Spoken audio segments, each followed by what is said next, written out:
The Simply Successful program offers stress management tools for the lifespan, so small children, adolescents, or adults can be simply successful.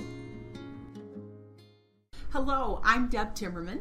And I'm Beth Tuttle. Welcome to the Simply Successful program.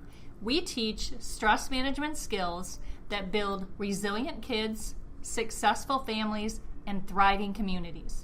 Today our guest is Jennifer Wilson. Jennifer's business is Windley Works. It is a coaching and marketing firm, and Jennifer is a business and life coach. Welcome, Jennifer. Thank you. I'm glad to be here. We did a conference with Jennifer a while back, and I heard her give a speech about Ugly Ursula, her inner critic. Yes. So we invited her on the show today to talk about Ugly Ursula. Tell us the story of Ugly Ursula and how she came to be.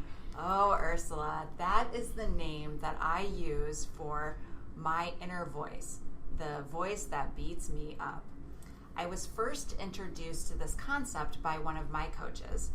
She had noticed that I tend to beat myself up more than the average person, and she recommended that I name that inner critic.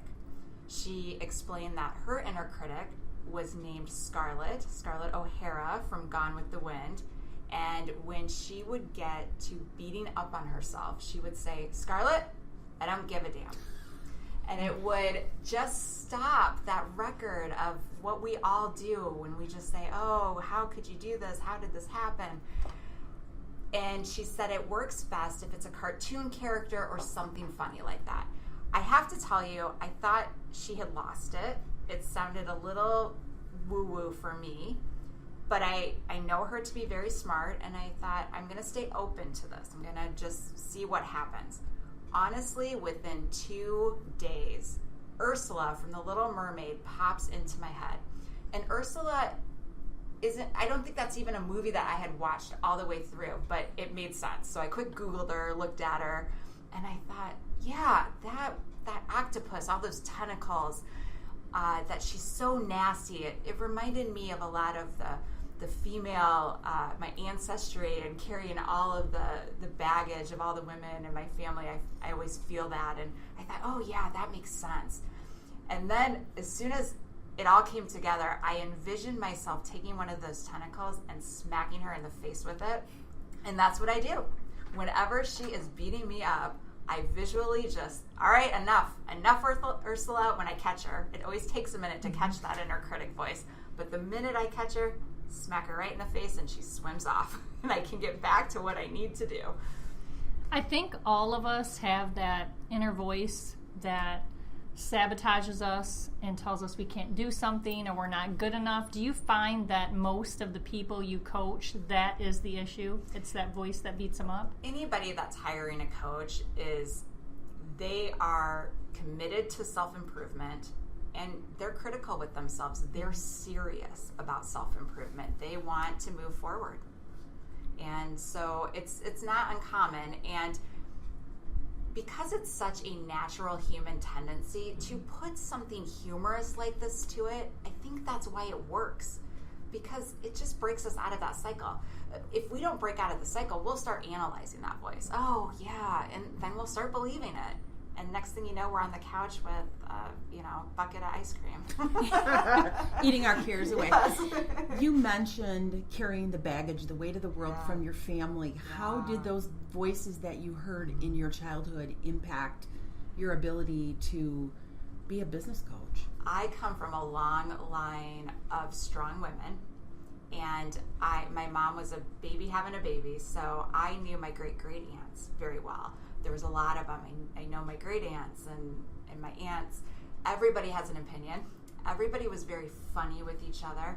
And everybody, I don't want to say got stuck. Not everybody got stuck, but it was often hard for them to fulfill their dreams. And I would see that. And my grandma was really great. She would say this. She would say, do not do as we've done. Do as we say.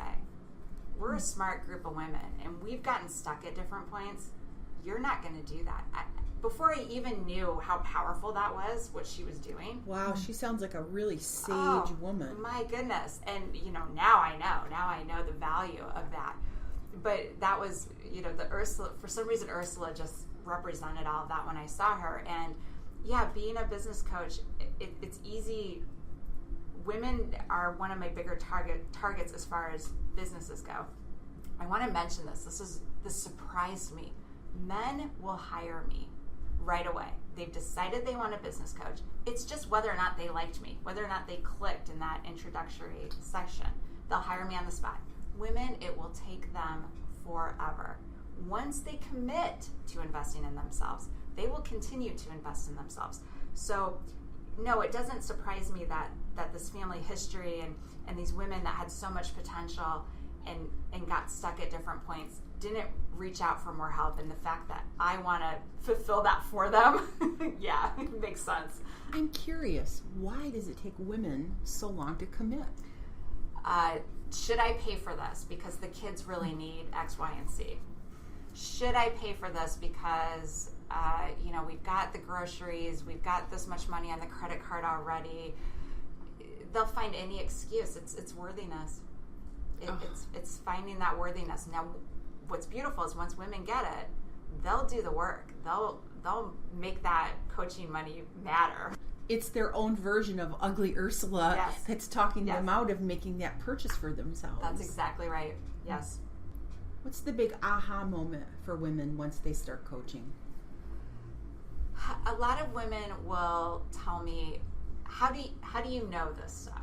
So it'll be a book that I'll offer, a concept. I'll ask them if they've ever heard of this ideology. And I will say often that it's from a coach. I learned it from a coach, or once you start diving into personal development, more and more things come to you. So that's a first thing that women will say. I never knew this was out there. How do other people know this is out there? They'll say that. They'll just be in shock. I didn't know that this was something that was offered. They call me a teacher often. They will, they'll just be amazed at the space that they have. That's a huge part of coaching, is a lot of times we'll just hold the space. Now, I'm good with suggestions, and I have to hold myself back a lot of times, because if I can be quiet and let any client, but especially women, because women tend to be verbal processors, talk through an idea. I may have had a good idea. Theirs is 20 times better than mine will ever be if I can keep my mouth shut. It's so interesting to me that the subconscious mind is so much more powerful, but when we can stay in that conscious moment and really work it through and talk it through, we already know the answer to a lot of our issues. Exactly. And how often do women take the time to just have a moment to themselves to actually talk something through? We have girlfriends, but girlfriends, they may love us unconditionally, but they know our baggage.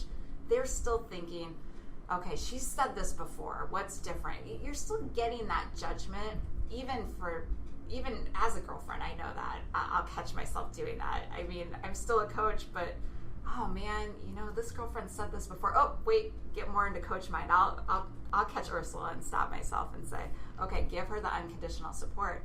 I'm a trained coach. Our girlfriends are most times not trained coaches. For the entrepreneurial woman, what kind of obstacles does she put in her way to keep her from taking that next step to success? Comes back to Ursula, and it always starts with, who do you think you are? Why do you think you can do this? 2, you can do this better. Who do you think you are? So much of having a business is you have to put yourself out there. How does anybody come buy anything from you if they don't know you're there? And that is the hardest first hurdle, is getting enough confidence to put yourself out there. Whether it be on social media, whether it be making a flyer and posting it in a restaurant that you go to every day. Once you start doing that, and that's where a coach really can help, is it gets easier and easier, but you've got to start. That's the number one hurdle for everyone, but women more so, that they really get in their own way with, who do you think you are? I think it's part of that high school mean girls that we all went through, and that competitive nature. Well, and those mean girls are still out there, They are. even in our own girlfriend groups. They are. And I think the mean girl is sometimes us. Like, we are our worst enemy. Yes. With the things we come up with. The things we tell ourselves are things we wouldn't even say to some of our worst Yes. enemies. Yes. And one other tip that goes along with Ursula that I recommend is get a picture of yourself as a child, one that you love, one where you look adorable, and put it somewhere in your home. I keep mine at my makeup table so that I start my day with, am I going to talk to that sweet little girl who's still very much a part of me? How am I going to talk to her today? It works. That's another Great really idea. good tip. One of the curious things I heard you say in your speech was that when we have a self-limiting voice in our head, we need to ask ourselves who that person is in our life. Yes. Can you talk about that a little bit? Yes. Oftentimes, my dad, it's funny, a coach helped me figure this out. My mom is a big, huge personality, and I always thought it was my mom's voice in my head, and we dug in, and it was my dad. It's my dad's voice in my head, especially around finances. Finances are hard when you're an entrepreneur. So, and my father is a very successful entrepreneur who worked a full-time job the whole time he was building his business. So in my head, well, should you be working a full-time job while you're building your business? Should you? And it's little and it's subtle, and I think it's me for a minute, and if I dig in, nope, that's dad. Beth tells a story around that same thing because her family, they all worked for a company for 40 years. Yeah. So I grew up with blue-collar workers. They all worked in factories, and it was dependable, and they had insurance, and they went in and punched in every morning.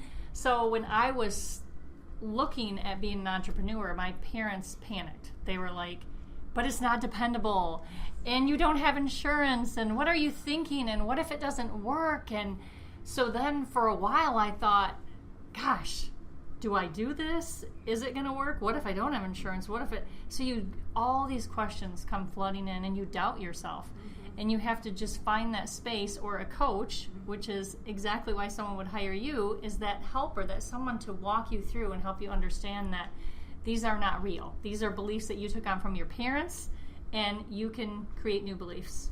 And you can also reframe a belief from your family. One of the things that I had to accept was how hardworking, this is what I say about my grandmother, who's still alive, she's 94, and her motto would be work, work, work, then work some more, then when you're done working, keep working. I mean, that is how she's lived her life, and she's declining a little bit, and it's so hard for everyone because that is how she's lived her life. There is value in that. So if I catch her in my head or in that Ursula voice, thank you, Grandma, and I'm so grateful for that work ethic, I'm going to use it a little less aggressively, or, you can reframe that to a positive, because we can't completely get rid of it. It's a little bit in our DNA when we were raised that way. Well, and there's good, solid tools that come from Grandma, and that drive, that's a great thing. Yes.